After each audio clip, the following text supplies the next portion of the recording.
Selamat sore rekan-rekan dan sahabat semuanya. Bersama saya Hando Molesmana. Sore ini saya akan berbagi mengenai topik legacy companies dan zombie companies yang diambil dari buku Tomorrow is Today, series on Deception, karya Renald Kazali, PhD. Yang pertama adalah legacy companies. Legacy companies artinya juga perusahaan yang malas. Jadi istilah legacy companies tidak hanya berlaku bagi perusahaan-perusahaan yang mengendapkan uangnya di bank begitu saja, melainkan juga yang malas berinovasi dan mengembangkan investasi-investasi barunya. Nah, apa saja kriteria yang termasuk ke dalam legacy companies? Ada 6 kriteria. Yang pertama adalah rubah goalnya kalau target tidak tercapai. Yang kedua, simpan saja uangnya di rekening koran atau deposito. Yang ketiga, malas untuk berinvestasi atau investasinya serampangan. Yang keempat, malas berinovasi atau miskin inovasi. Yang kelima, lebih senang memasang barrier to entry. Yang keenam, nikmati saja yang sudah ada. Artinya menikmati hasil yang sudah ada, jadi mereka enggan menata dan memperbaiki proses bisnisnya.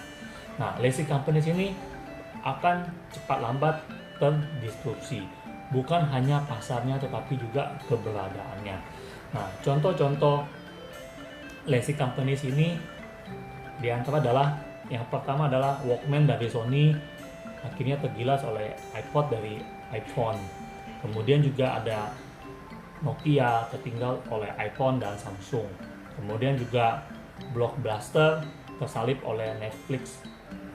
Kemudian Toshiba dan Sony Vaio juga tersingkir dari pasar personal komputer karena sulit suku cadang dan harga suku cadang yang mahal.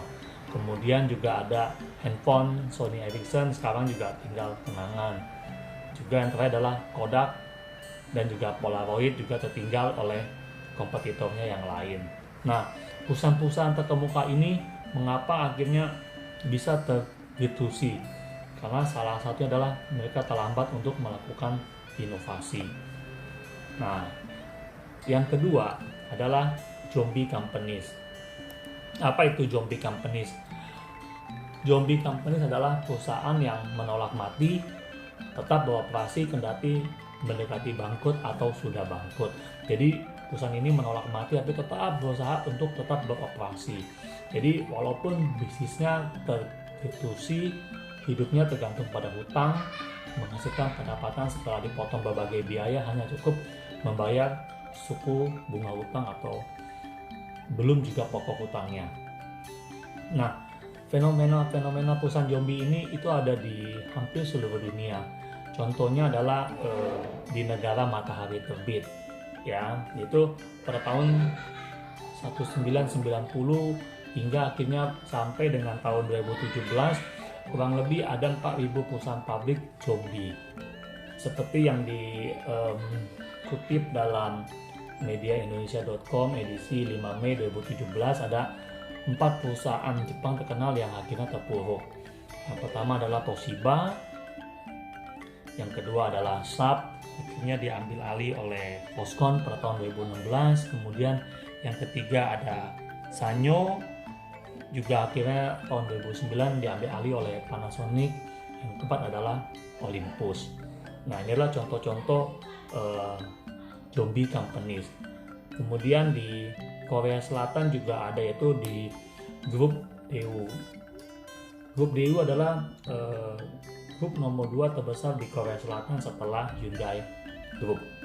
Jadi di dalam grup Daewoo ini yaitu salah satunya adalah anak perusahaannya di dalam bidang shipbuilding dan marine engineering itu juga harus disuntik oleh pinjaman bank dari pihak pemerintah untuk mengatasi supaya tidak gagal bayar.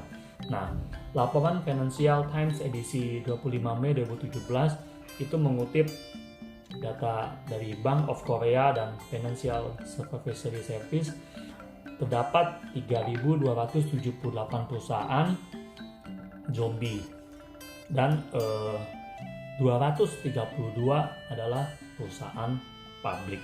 Kemudian di Eropa juga Itu contohnya seperti di Italia itu ada perusahaan zombinya mencapai 6% dari seluruh populasi. Jadi di Eropa, menurut laporan OECD edisi Januari 2017, bertambahnya perusahaan-perusahaan zombie adalah karena tidak efisiennya undang-undang kepilitan. Jadi rekan-rekan sahabat semua, lazy company dan juga zombie company ini terjadi karena faktor yang paling dominan adalah karena mereka itu tidak inovatif, tidak kreatif, dan juga malas untuk berinvestasi dan juga tidak punya pandangan orientasi ke depan yang sangat maju. Jadi bagaimana langkah-langkah supaya menghindari lazy company dan zombie company ini? Ada beberapa tips. Yang pertama adalah jangan ubah goalnya. Jadi tujuan apapun harus tetap dicapai. Yang kedua, harus mempunyai seorang transformatif leader.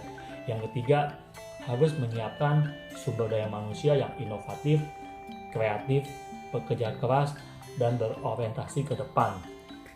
Yang keempat adalah pengaruh budaya kerja. Seperti disampaikan oleh Eric Flamhold dan Yvonne Randall dalam bukunya The Ultimate Strategic Asset tahun 2011, jadi budaya perusahaan sangat mempengaruhi persepsi konsumen dan karyawan terhadap perusahaan. Jadi Eric Flamhold dan Yvonne Randall ini melakukan riset terhadap Southwest Airlines.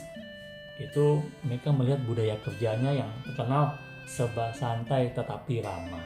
Begitupun juga dengan Google, terkenal dengan inovatifnya.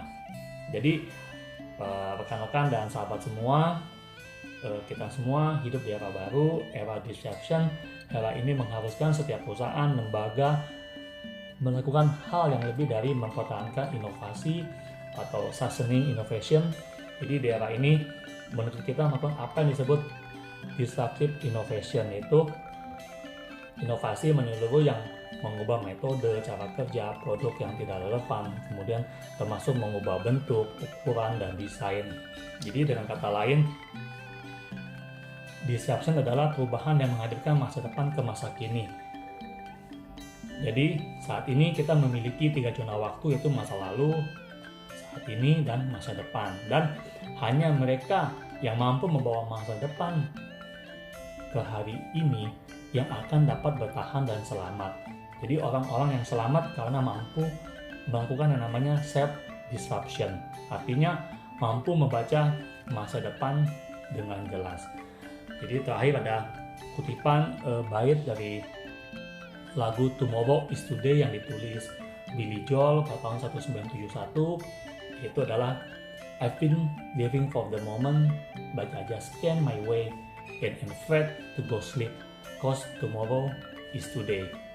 Terakhir saya ucapkan terima kasih kepada rekan-rekan dan sahabat semua yang telah melihat video ini, dan jangan lupa untuk like dan subscribe video ini. Salam sehat dan bahagia selalu.